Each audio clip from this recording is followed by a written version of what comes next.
Presiden tadi sampaikan Koperasi Desa Merah Putih ini untuk memutuskan rentenir, tengkulak, pinjaman online. Assalamualaikum warahmatullahi wabarakatuh. Selamat pagi. Pagi ini kami diundang rapat oleh Pak Presiden mengenai Koperasi Desa Merah Putih, termasuk juga bagaimana itu bisa disosialisasikan kepada seluruh desa-desa di seluruh Indonesia. Karena itu yang hadir ada saya, ada Pak Mendagri. Nanti juga dijelaskan oleh Pak Mendagri mengenai ada Wakil Menteri Pertanian juga, bagaimana konsepsi. Yang pasti gini, keberadaan Koperasi Desa Merah Putih itu yang pertama itu untuk kepentingan masyarakat desa. Karena di Koperasi Desa Merah Putih itu untuk memutus mata rantai kemiskinan di desa, dan juga bagaimana masyarakat desa bisa meningkat penghasilannya. Jadi yang pasti Kopdes Merah Putih ini bertujuan untuk meningkatkan kesejahteraan masyarakat desa dan berguna untuk kemajuan desa di seluruh Indonesia. Terima kasih. Pengantar dari saya. Silakan Pak Tito, jelasin. Baik, rekan-rekan sekalian, saya kira peran desa sangat penting ya di Indonesia. Bayangkan ya, 56% penduduk Indonesia itu ada di kota, 44% itu ada di desa. Kita tidak ingin seperti di Jepang. Jepang itu sudah 93% penduduknya di kota, 7% penduduknya tinggal di desa. Di Jepang 84 atau 86% tinggal di kota. Desa ditinggalkan. Padahal desa ini bisa menjadi penyumbang pertumbuhan ekonomi, menjadi sentra ekonomi. Nah, sebelum terlambat, maka kita memperkuat desa. Ya, nah, maka untuk memperkuat desa ini banyak, mulai dari anggaran desa, dibuat sistem pemerintahan desa. Nah, salah satu yang menjadi ide dari Bapak Presiden adalah ketahanan pangan. Ketahanan pangan ini kita melibatkan juga desa-desa. Kenapa? Bapak-bapak, ibu-ibu kalau lihat pada bulan ini, rilis yang BPS kemarin, ya, deflasi, kita mengalami deflasi sebesar year on year-nya 0,09, minus 0,09%. Kemudian untuk month to month-nya minus 0,48%. Memang betul penyebab utama dari deflasi, artinya turunnya harga barang dan jasa, ya, itu akibat subsidi listrik oleh Bapak Presiden 50% kepada pengguna di bawah 2000 watt. Artinya masyarakat yang kurang mampu. Itu sangat berarti sekali. Ya. Januari, Februari. Makanya lihat angkanya, kita belum pernah 25 tahun ini kita mengalami angka sampai ke titik minus 0,09, belum pernah. Di sisi lain, kita menghadapi sekarang supply produksi yang luar biasa. Bahkan sampai Maret April diperkirakan produksi beras kita itu mencapai puncaknya. Nah, kalau angka 0,09 minus ya, itu menyenangkan konsumen. Konsumen senang, harganya murah. Coba lihat cek, beras harganya rata-rata turun. Telur, ayam, daging karena jagung, pakannya itu diproduksi banyak juga, turun semua. Nah, tapi yang tidak boleh turun terlalu dalam. Kalau terlalu dalam turunnya inflasi, yang akan kesulitan adalah para produsen. Produsen, para petani, nelayan, pabrik, pedagang, ya, itu akan kesulitan untuk nutup biaya produksi, mendapat keuntungan. Oleh karena itulah, kita harus mampu untuk menyimpan stok. Kita menjadi off-taker. Nah, di antaranya off-taker itu pembelinya dari produksi yang diproduksi oleh masyarakat kita. Indonesia sekarang ini hebat kalau untuk masalah pangan. Negara-negara lain lagi sulitan beras segala macam, kita cukup. Stok kita ini terbesar yang pernah ada, 1 juta lebih. Nah, biasanya cuma 300.000, 400.000. Nah, sekarang bagaimana untuk menjaga agar stok ini bisa terserap dengan harga yang wajar. Jangan harganya jatuh. Nah, di antaranya adalah dengan membentuk koperasi di setiap desa. Koperasi Merah Putih. Apa tugasnya koperasi ini? Salah satunya di antaranya adalah mereka membeli. membeli, ada cold storage-nya untuk menyimpan, ada gudang grey segala macam, ya. Apotek. Jadi one stop system ini, ya. One roof system. One stop. Ya, ada kliniknya dan lain-lain, sehingga diharapkan, ya, di antaranya untuk masalah ketahanan pangan dapat diserap oleh koperasi-koperasi desa ini, ya, sehingga tidak diambil terjual murah karena harga turun dengan harga yang sudah dipatok oleh pemerintah. Nah, koperasi ini perlu dibentuk di semua desa dan nanti kita akan sampaikan kepada desa dan juga akan kita sampaikan ada dukungan dari pemerintah nantinya, di antaranya dari Bank Himbara, ya. Kalau saya nggak salah sekitar 5 miliaran dibutuhkan untuk kepentingan itu. Cold storage, gudang dan lain-lain, manajemen dan lain-lain 5 miliaran. Nah, ini menguntungkan desa. Desa ada yang punya anggaran cuma 1 miliar setahun, ada yang 3 miliar. Saya tahu ada yang lebih dari itu juga ada. Seperti di Bali ada yang 50 miliar dari pariwisata dan lain. Tapi ini secara umum nanti akan ada anggaran dari berupa pinjaman dari bank. Ya, nanti kan dengan koperasi itu bisa membayar nantinya, mencicil, akan menguntungkan. Nah, kira-kira seperti itu, sehingga kita perlu melakukan kami akan Bapak Menteri Koperasi, kami Mendagri, ya, kami Menteri Desa, kita akan dialog dengan teman-teman kepala desa, asosiasi kepala desa, asosiasi perangkat desa, asosiasi badan musyawarah desa, supaya mereka betul-betul memahami pemikiran dari Bapak Presiden. Dan ini untuk kepentingan semua bersama. Pasti menguntungkan desa. Iya. Masih. Jadi intinya gini, Pak Presiden tadi sampaikan Koperasi Desa Merah Putih ini untuk memutuskan rentenir, tengkulak, ya, pinjaman online yang menjerat dan menjadi sumber kemiskinan di desa-desa.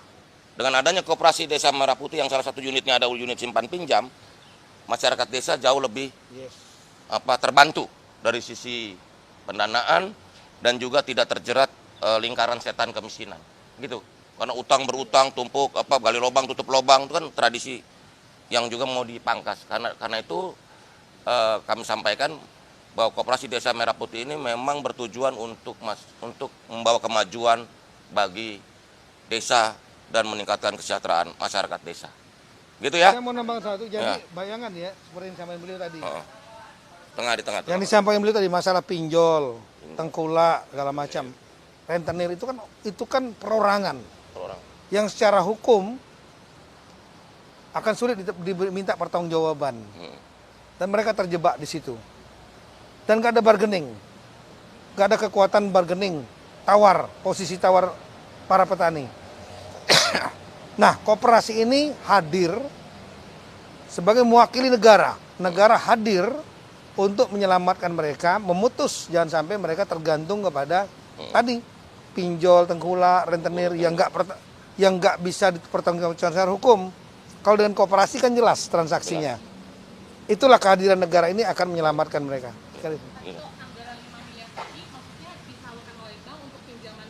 Nanti skema keuangannya gini. Nanti skema keuangannya nanti berikutnya. Soal skema keuangan, desain gudang. Karena di Kopdes Merah Putih itu nanti ada 6 outlet tuh. 1 outlet gudang. 2 cold storage. 3 kantor koperasi. 4 apotek hidup, apotek desa. 5 klinik desa. 6 unit simpan pinjam. Begitu. Nanti skemanya masih dihitung kan, setiap desa kan kondisinya beda-beda. Karena dari pemetaan ini sekarang ada desa pertanian, desa perikanan, dan DA kelurahan yang sudah agak kota, desa yang agak kota tuh. Maksudnya udah suasana udah kota tapi statusnya masih desa. Nah, 85% desa itu pertanian, sedangkan 15% itu agro maritim lah begitu. Itu. Jadi gini. Inilah bentuk dari kepedulian negara untuk membantu. Ini kan financing, bukan dikasih loh, dipinjamkan, ya kan?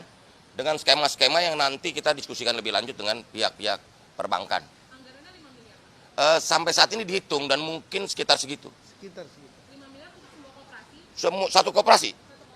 Jadi kamu dari mana sih? Belum Mas. Oke, pertanyaannya boleh juga. Nah, jadi begini, 5 miliar itu ada komponennya, ada bangun gudangnya, ada bangun cold storage-nya, ada bangun gerainya, terus ada truk. Paling nggak ada 2 truk. Bengkel. Truk dan bengkel. Jadi truk itu setiap desa punya 2 truk. Namanya truk desa itu buat ngangkut barang hasil desa, termasuk juga membawa barang-barang ke desa. Gitu. Ya? Berarti satu koperasi ya Pak? Satu koperasi 5 miliar. Ya. Himbaranya siapa aja Pak? Ya namanya Himbara ya sebut aja. Kamu kan lebih tahu dari saya Himbara itu siapa aja, ya? Oke, makasih ya udah ya.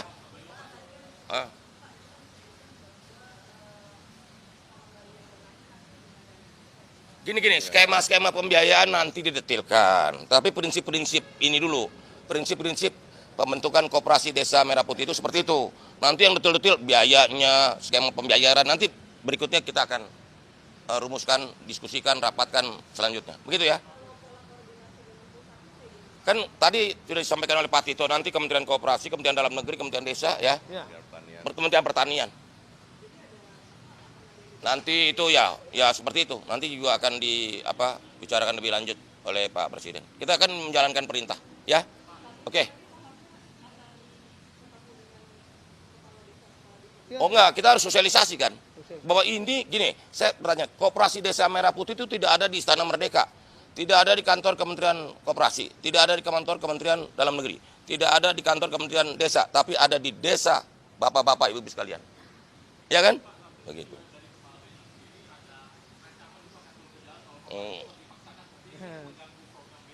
Gini, Pak Mendagri lagi jawab nih. Ini. Ya. Udah dibahas tadi. Jadi memang nanti kita akan melakukan diskusi. Ya, saya sangat sering dialog dengan teman-teman asosiasi kepala desa. Ya, entah Abdesi, Papdesi, dan lain-lain termasuk Bamusdes, Badan Musyawarah Desa, perangkat desa. Jadi mekanisme dialog ini kita lakukan. Saya paham teman-teman daerah itu biasanya inginnya agar programnya 70% adalah bottom up. Artinya dari dimusyawarakan sendiri, mereka menentukan sendiri. 30%-nya menampung, mengakomodir kebijakan dari pusat. Tapi kali ini Bapak Presiden membuat suatu terobosan yang menurut saya luar biasa. Bayangkan nanti akan ada tambahan anggaran, ya, dan kemudian di backup dengan segala kekuatan pemerintah pusat untuk menghidupkan koperasi-koperasi yang menjadi sentral dari berbagai macam, termasuk masalah kesehatan klinik. Iya, ini belum pernah terjadi. Belum pernah terjadi. Kalau enggak desa-desa kalau dengan anggarannya sebiasa, ya habis gitu-gitu aja. Nah, ini ada lompatan seperti ini, ide dari Presiden, dan sepertinya yang bisa menggerakkan hanya Pak Presiden, karena melibatkan Himbara. Coba pinjam uang ke Himbara, kalau nggak ada jaminan segitu aja, belum tentu dapat.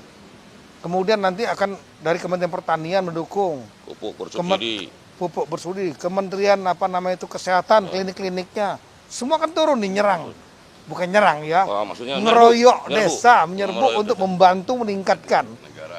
Negara hadir. Masa mau ditolak? Itu namanya mengkhianati rakyat. Oh, iya. Ini hanya masalah komunikasi. Nah, oleh karena itulah nanti rencana minggu depan Bapak Menteri Koperasi kami akan hadir. Kita akan undang asosiasi. Kita mau jelaskan. Iya. Jangan sampai miskomunikasi. Gitu aja. Ya, udah. Udah kalau soal skema-skema itu nanti, Dinda. Kamu ini terlalu penting kok konsep besarnya dulu, Dinda. Nanti bunganya berapa, skemanya gimana, itu nanti, Dinda. Kamu ini nggak sabaran kayaknya.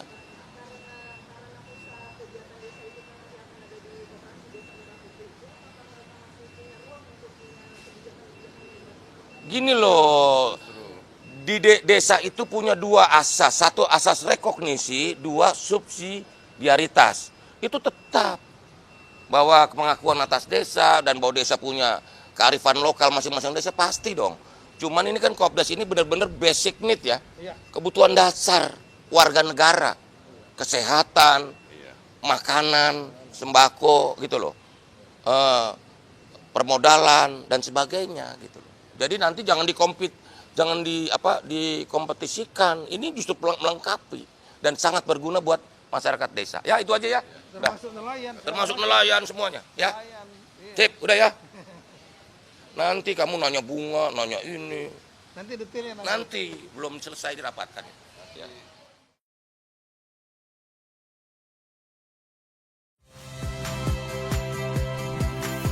Saya Radhi Saputro.